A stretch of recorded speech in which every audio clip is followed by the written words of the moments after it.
We're excited today to be with Johnie Chase, a notable actor that's done dozens and dozens of TV spots and movies, but perhaps most fondly remembered as the host of Polka Dot Door for almost 10 years. Isn't that right, Johnny? That's right. And one of the many hosts of the Polka Dot Door. That's But right. I've been actually I compiling a was the list. last group. The last group. Yes, the last group, the Jed MacKay era. Well, tell us a little bit first, Johnny, about where you grew up and how you got involved in Canadian television. Gee, without going into a long history, I grew up in Windsor, Ontario. I grew up in those turbulent times of the 60s. So that essentially should say it all, because everything happened in Detroit at that time.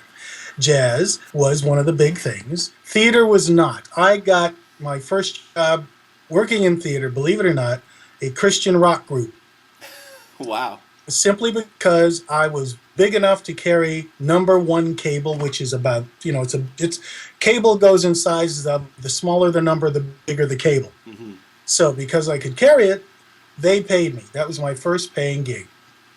Wow. And after that, I said, they pay you to do this? Okay. So that's basically how I started. Because anybody who came in, that, you need a technician. So we knew how to, theater arts, it would come in handy. Running the lights, running the sound, which is basically plugging in their stuff, but not touching it, just plugging it in. Now, I know, Johnny, in our correspondence, you said that you didn't choose children's educational television, but it chose you.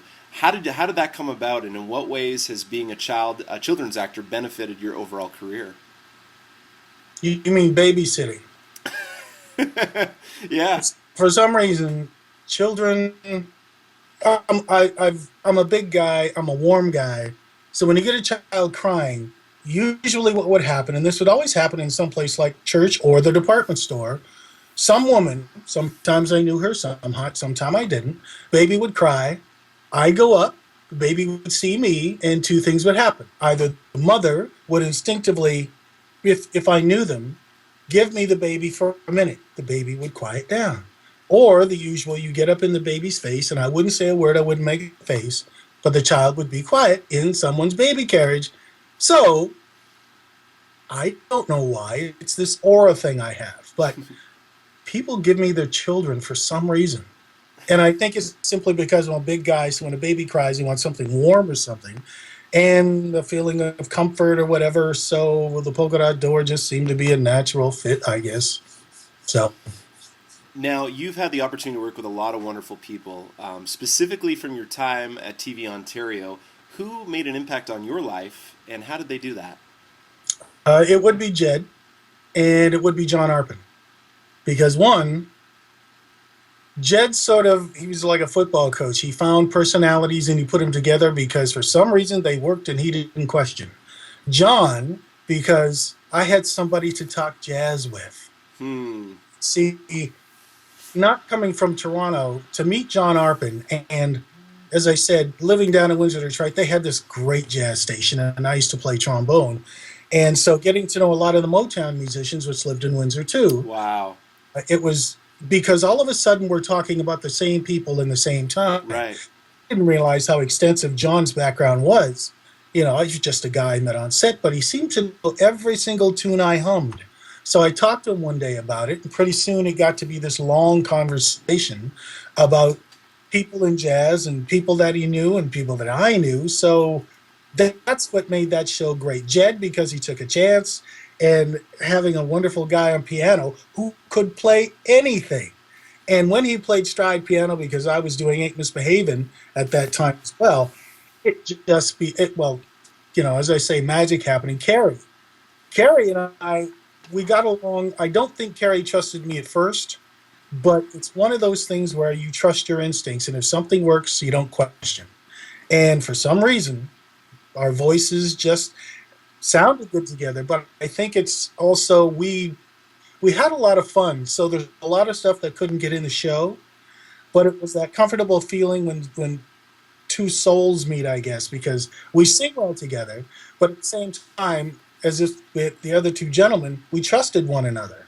And after that we used to do shows so quickly, and everybody, the camera on Friday afternoons would be going, it's only 4 o'clock. I get traffic home. because the show go bing, bing, bing, bing, bing. It wasn't so much that we knew our lines so great. It's just that some of the shows were written so large they had to be cut down. Hmm. Again, the trust of Jed to trust Carrie and I, we could roll off a script of 14, 15-minute bit because the bits were quite long on the Polka Dot Door. Right. We could do it simply because they allowed us to change the script to how we would do it or we would interpret a song. And we gave them so much stuff, they cut down. So it made it a lot easier year after year after year after year. So, yeah, that was Johnny, tell me how you first were hired at TV Ontario for the Polka Dot Door. Who hired you, and how did the job come about? And was this your first television gig? I wrote you about that. That was, I just moved for what, being a technician 12 years, never really being on stage. Even though I'd gone to university for music and all that stuff and theater. But when I came to Toronto and I finally said, I want to be an actor. Yeah, right. Okay, you're going to do a show called The Polka Dot Door. I'd never heard of it in Windsor. So coming here, they say, it's a kid's show. I said, okay. I looked at it and I saw it and went, this should be a piece of cake. Right. 95 degrees, July, we're in an unair-conditioned church. And I walked in. And the audition was simply, you had to read the script by yourself and act out all of the parts. No problem. Except there was a panel, and they're shaped into you in front of you. And on that panel, you got the director, the floor manager, you got, one writer was there, I think. So all the important people that would be on set are there. The problem was they gave you a choice of scripts, one for each day, Treasure Day, Animal Day, or whatever. I picked up, I think, something for Animal Day. And the biggest mistake I made was when I had to actually use props, which they supplied. I was fine. You stand there, you're reading the script, you're acting out the part, you're singing your songs, no problem. But at the very end of the show, they gave you a choice of what instruments you wanted to play. It would be a drum or it would, something. But picked up a necklace of shells. Oh. Shells. And at that point, you knew how nervous I was because no matter how calm I tried to be, the seashells were constantly shaking in my hand like a rattle on a snake. So after that, they said, we didn't know how we were going to get out of it because, you were shaking so bad. And like I say, the more those shells made noise, the more nervous I got. But one of the things that I learned that you do on television, you never, ever stop, no matter how big the mistake. You try and bring it along to where you left off to continue through. And I think because shaking of the shells, that's how I got the job. Now, do you remember who would have been in that group that was observing you? Was Jed MacKay there, or Ted Coneybear, or Ted was there. Peter, the floor manager, was there, and David Moore, the director. Yeah. Yeah. So even though Ted was on his way out, Ted Coneybear was still involved, obviously, in hiring you. I think so. I'm not sure. Jed was in charge of the show, Okay. but I think Ted was, such an institution. He just wanted to see what new people were coming in, because I think when they had only 2 hosts, they would do like many, many, like what were there 20 shows in a season? They would do all 20. We, because there were 4 groups of us, we would do 5. So it was a lot easier for us because there were 8 of us instead of the 2 people doing everything. Because I heard horror stories about the original people doing the show because let's just say it's just beginning. So there was a lot of tension, a lot of mistakes in there, and a lot of I don't want to be in that group. So yeah, Were you able to connect with anybody that had done the show before, and do you remember who you connected with? Well, Dennis, and of course Cindy Cook was there as well before we got there. So those knowing Dennis from the business and meeting Cindy, and I think I did it 3 times with Cindy as well through the years. So we got to be good friends, and we don't live very far apart. So we're able to talk back and forth every once in a while, during the year. Now, some have suggested that TV Ontario was a pioneer in leading children's educational television in the 1970s and 80s. How would you describe the atmosphere of TVO and the family of people that you worked with on the Polka Dot Door? Second part first. TVO was great. We had a lot of fun. The staff, they liked the show. They made it easy for us. And in doing so, we could do a lot more for them. On the other hand, coming from Windsor, I didn't know the show existed. we did not get TVO down in Windsor, and when because Detroit was going, and because if you know you know your geography, Windsor is south of Detroit. So those signals, there was no cable. So it's just one big antenna. And we didn't get anything from London, Toronto. We didn't grow up Canadian. We grew up American because all three were, less than a mile across the river. Wow. I had no idea the Polka Dot Door existed. I mean, we had other shows, but I mean, unless you look it up online, like if you look up Johnny Ginger and, Bob the Sailor, those are the guys I grew up with. And so coming to Toronto, Polka Dot Door, what's that? I had no idea at all. None whatsoever. Now, how long were you at TVOntario? And aside from Polka Dot Door, was there anything else that you did for them? Other than when they started having pledge drives, no, nothing else at TVOntario. Well, let's shift and let's talk specifically about Polka Dot Door. Now, Polka Dot Door is a Canadian's children's institution. It's fondly remembered. I remember seeing you on screen when I was a kid. I'm sure that makes you feel great. But really, it's been viewed now by thousands all over the world. And you've told us how you first heard about it and how it was pitched for you to be involved. Now, Carrie Loring mentioned that Polka Dot Door was in a time of transition when she first came in. Did you come in at the same time as her, and help us understand the changes that were happening on the show during the years that you came in? Oh boy, I think the big thing was when Jed came on. Like I say, I really didn't know the show before I moved to Toronto, so I guess in one sense that innocence sort of gave me an edge because I didn't know what children's television was because, as I say, when you come from a large family and you babysit a lot, you know what kids are like. Right. I guess that kind of innocence sort of, paid off in the end. Because also you got to remember, after that show, I was still basically trying to get somewhere in music, but again, the tech part was steady. So, that I guess the door sort of gave me a chance to realize how much I could still do. Because even today, still want to be a writer because nothing like the Polka Dot Door has come along. But also, it's that opportunity for actors to really just get out there and use their personalities. Right. As opposed to, pick this person in history and go from that. It's like, no, pick your uncle, pick your dad. Those are the guys that will be the clowns. They will also be the policemen, the mayor, and they'll also be the killers. And I hate to say that, but if you look at television today, you know who the bad guy is. Right. In real life, you don't know who the bad guy is. Right. But he's got a mean streak. Anything can happen. Right. But I think, working with TVO, I guess meeting the people in the office was helpful too. You've done something right when you have to go by the office to do a voiceover or something, and people smile. Now, that could be either they don't trust you, they like you, or what is on their mind, but you just smile and see again. Doing it 9 years, they get to know you. So, it's one of those things that I just look at it this way. If you're really balanced in what you do, and you like what you do, people should like you. And if they don't, you got no time for them. So we just move on to the next question because I said I'll talk even if I get lost, and that's what I am right now. Well, I appreciate your honesty, Johnny. Carrie mentioned that there were gradually a lot of set changes over the years that you guys were there. If you were to remember in your mind, what did the set look like when you first were there, and what changes do you remember happening with the set through the years? I think Carrie was there a year before me. I'm not sure. But when I got there, the set basically stayed the same.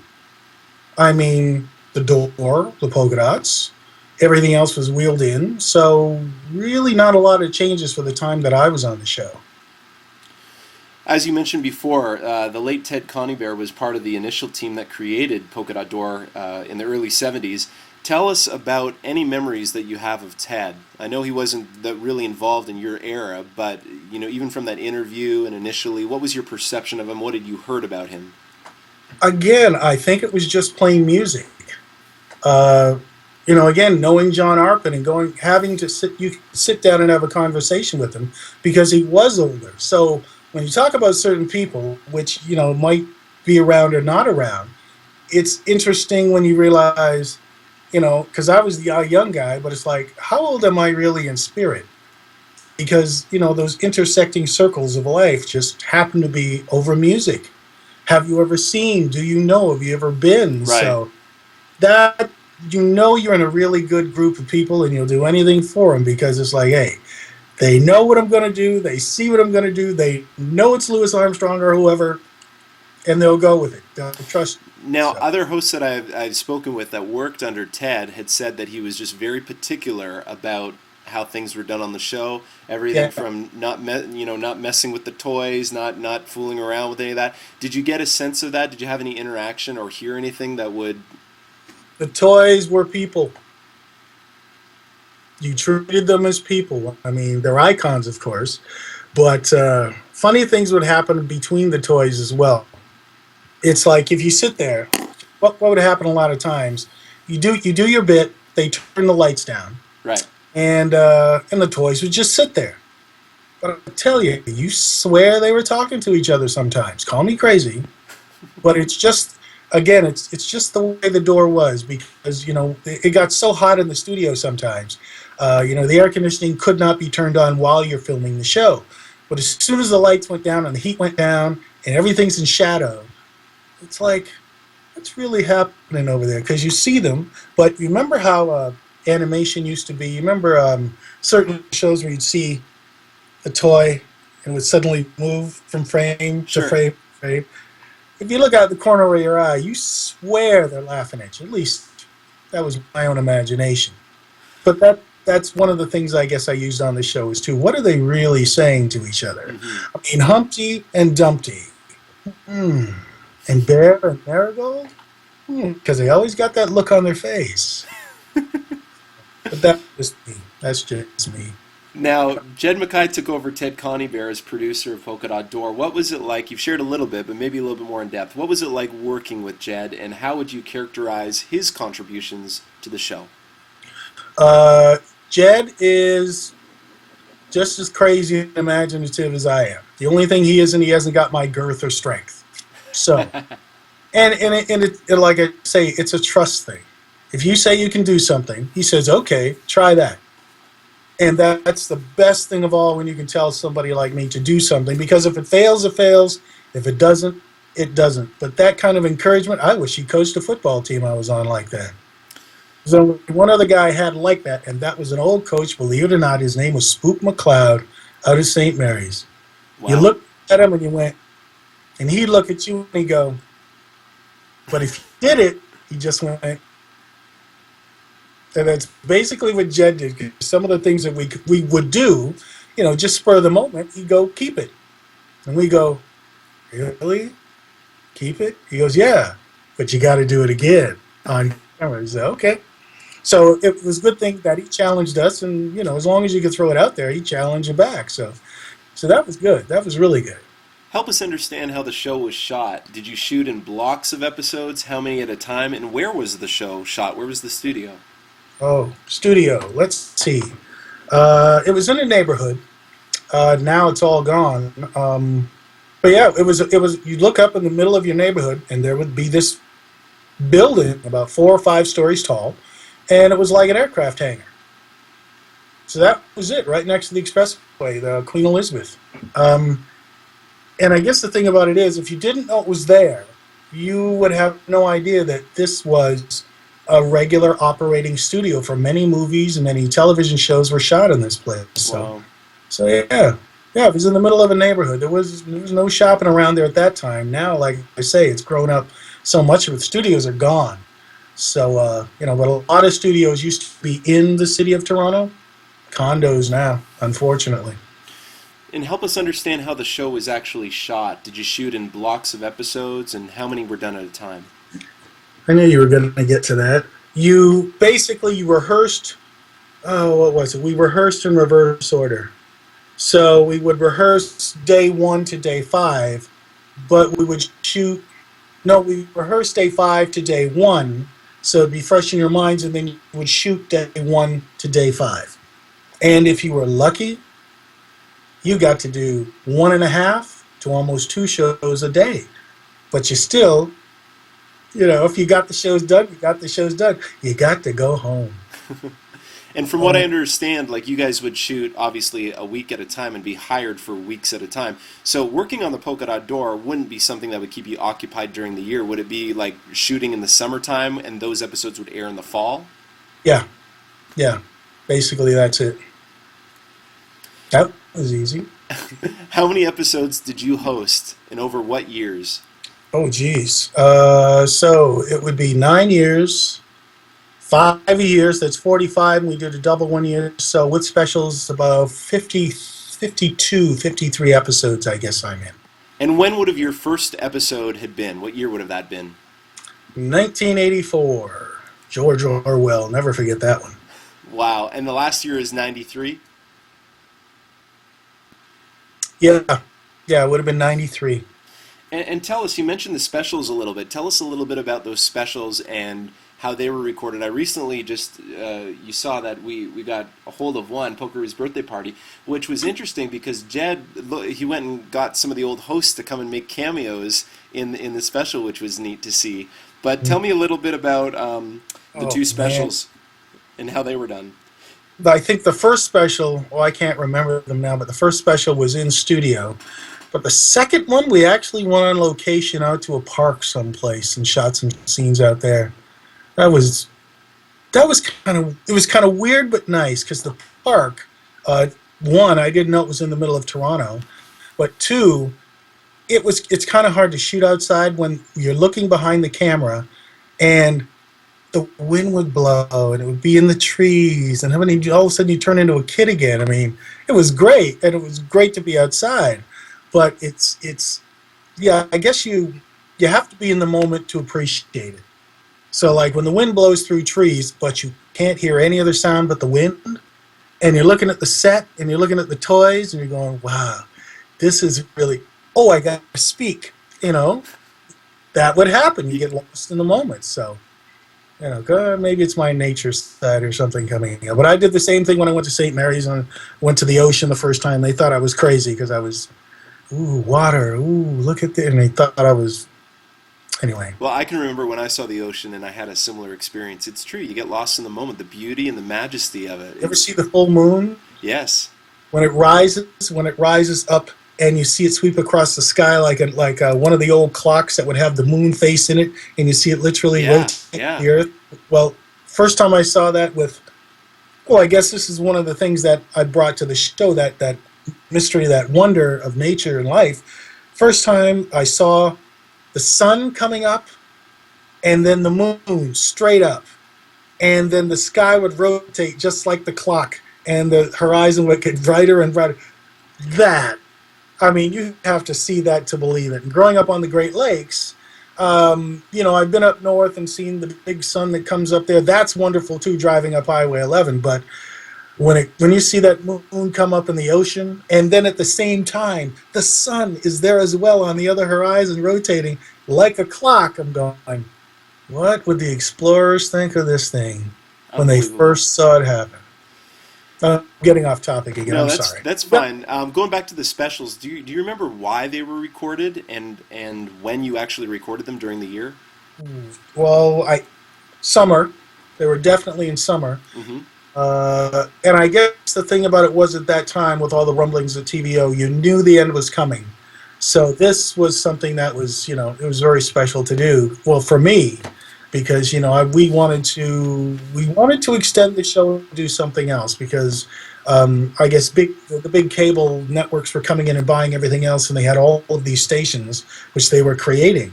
So we were kind of hoping the show would go on in another form. But as far as we were concerned, no. Mm-hmm. And I guess the thing years later with TVO, there's a lot of stuff that went on there that I guess the independence that it had to do those kinds of shows was no longer available to them. So, I think I wrote you about that one. Mm-hmm. But, yeah, that was one of the big things there when the independent artists, weren't coming back, and I guess we weren't either because, it was happening on a political stage and didn't really have anything to do with talent or creating or anything else. So that fortunate thing. Now, Johnny, you're right on track with my next question.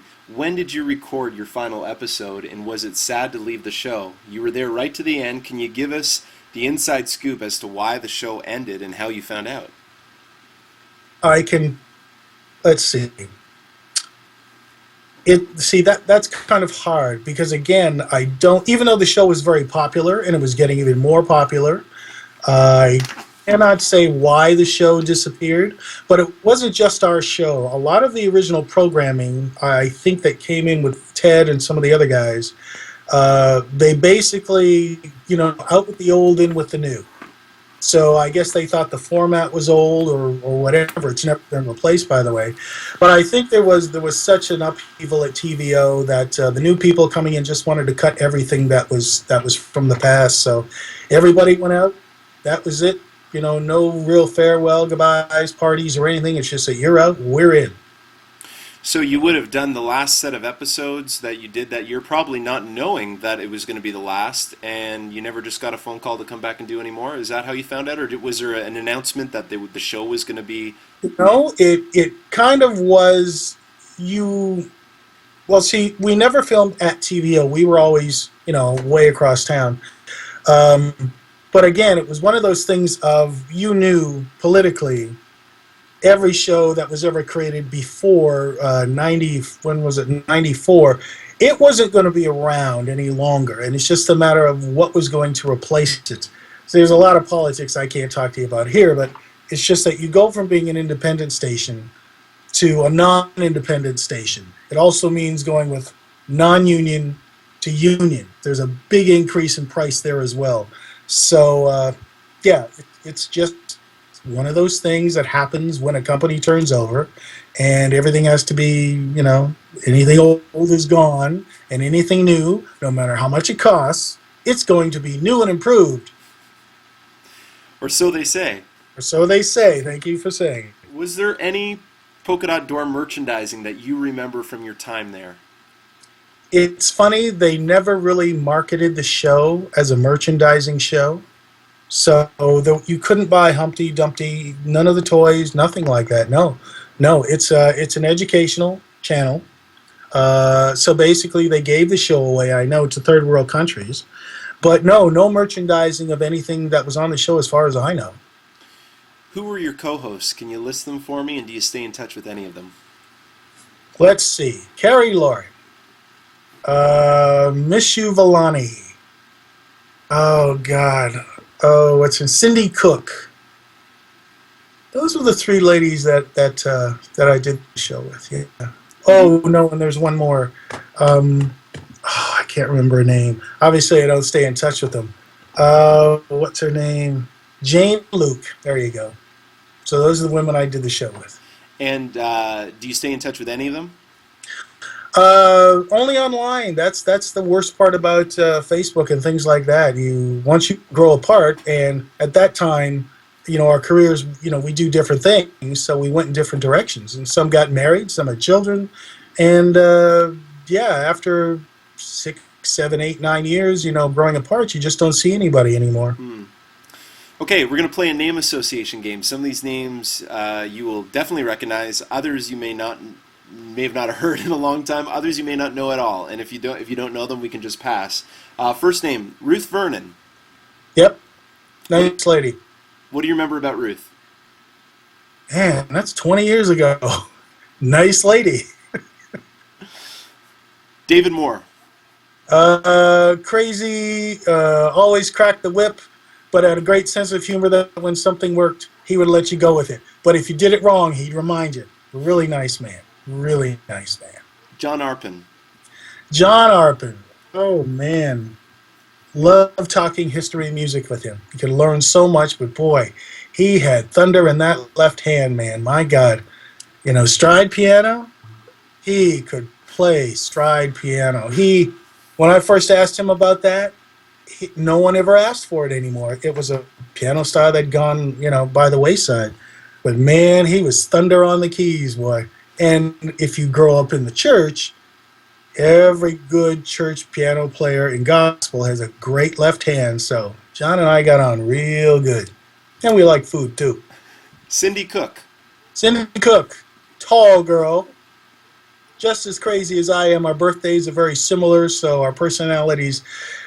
Oh man, she does. Well, I don't know if she still lives a couple blocks from me, but very, very nice lady. And I think she's still doing her children's show too. I think she's got a one person show she does. I think maybe with her sister if it's still going. But after Cindy moved up north, haven't talked to her that much at all. Carrie Loring. Carrie Loring, her and her crazy squirrel online. That's right. Carrie Loring, dear person. And again, when I say when your voices match, it's like, It's like a good meal and a good cook. And as I say, very nice lady, but boy, I like singing with her. Nina Keogh. She was a puppeteer on today's special. Did you know her? Keogh, yes, I knew Nina Keogh because we ended up doing a show, what was it? Mrs. Cherrywinkle. She was the puppeteer on that. So that's how I got to meet her for the first time. Very nice lady as well. And she didn't live very far from me. So I got to see her, a few years after we started doing that show too. So again, very nice lady. What station did you do the Mrs. Periwinkle show for? Mrs. Cherrywinkle. Cherrywinkle, sorry. Mrs. Cherrywinkle. What? I'm not sure what station it was on. It was an independent production. I don't think it was on TVO. Boy, no, I couldn't tell you what station it was on. I couldn't. No, I guess. No, I can't. I was thinking CFTO, but I can't remember what station it was actually shown on. A few more names here. Heather Conkey. I haven't met Heather that much at all. So I can't say anything. Jerry Mendocino. Jerry I met after as an actor, just in general, when we go for auditions and things. So really didn't get to know Jerry that well at all either. And finally, another executive at TVO, Al Fazan. Do you remember Al? Just the name. Just the name. That's all. Just the name. Now tell me, Johnny, did you sense at the time that you were doing the Polka Dot Door that you were part of a huge cultural phenomenon? Because obviously at the time, the show had history, had a lot of history already, even by the time that you came in '84. Did you sense that you were part of something quite large, and that was a Canadian institution? As I say, coming from Windsor, I really didn't see the show at all. But when I would go home at Christmas and someone had actually seen the show, when women give you their babies in line at Sears while they go shop for something else, that's sort of when I realized I'm doing something good if they trust me with their children. And these are not children of color either. That was the scary part. Because my wife would come along and go, "Where'd you get that baby?" Like, it's hers. And then she'd kind of look at me. But it would happen a lot. So, wow. That's the power of that show is, ooh, man, yeah. Johnny, do people still recognize you from Polka Dot Door from time to time? People look at me now, and those same children that I used to carry in my arms, they're now grown up. So now when I go downtown and you walk into a store, especially people, I think I wrote you about this, people who had just come to the country in the last 20 years or so. So the show was used for them, English as a second language, because we talked very slowly and, distinctly on the show about short subjects. So, yeah, it's kind of weird when you meet that person who's now got children, and all of a sudden the conversation will go, why isn't it still around? Because it was as I think I wrote you too, it was a half hour of calm, for mom and pop, while, the opposite, of course, is, I think at the time was Sesame Street. And Sesame is very go, go, go, go, go.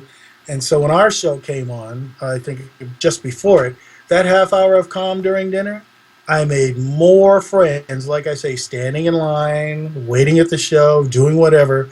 There was just something very, very nice about the show, and I guess the way that it was produced, it gave people a sense of if there was one point of sanity in the world, that was it. And the people, because we played our own selves, that, I guess, kind of came through because, man, whereas, I'll bet you other people get recognized as well.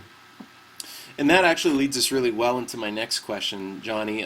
Sadly, like you said, nothing really like Polka Dot Door has been made. Even more sad is that it's not available on DVD. It's not being released. There's no plans for it to being released. And in fact, TVOntario is even quite stringent on giving any information out about the show or allowing it to kind of get out there. If you could say something to the folks at TVO, knowing that your episodes can't even be watched anymore, what would you say to them? Number one, I would say the distance between here and China is not that far. They're coming here. They have to learn English. The Polka Dot Door should be reinvented based on the old show because there isn't anything like it. And ages 2 to 4, and for people to learn English as a second language from the show, for people to have that half hour of calm. The idea of I don't know if you ever saw the one show, but we did a show, what was it, the Pied Piper of Hamelin. The artists that worked on that show were so good, especially the ones that, they had arts and crafts.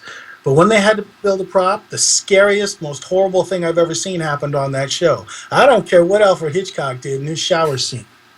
Oh, God, I can't remember the lady's name, but we were doing the Pied Piper of Hamelin, and she made rats. The problem with the rats, and they were good, foot and a half long, little ones, but she tied them to fishing line. And like I say, it was so hot on the set, they had to turn the lights down so the air conditioning could come on and cool off the studio. This one particular episode with Carrie, I kid you not, we didn't know. We saw the rats. We go, they're very nice. The little whiskers and the whole bit, eyes and everything were on them, and the tails and everything, and that was cool. But what she failed to tell us is that,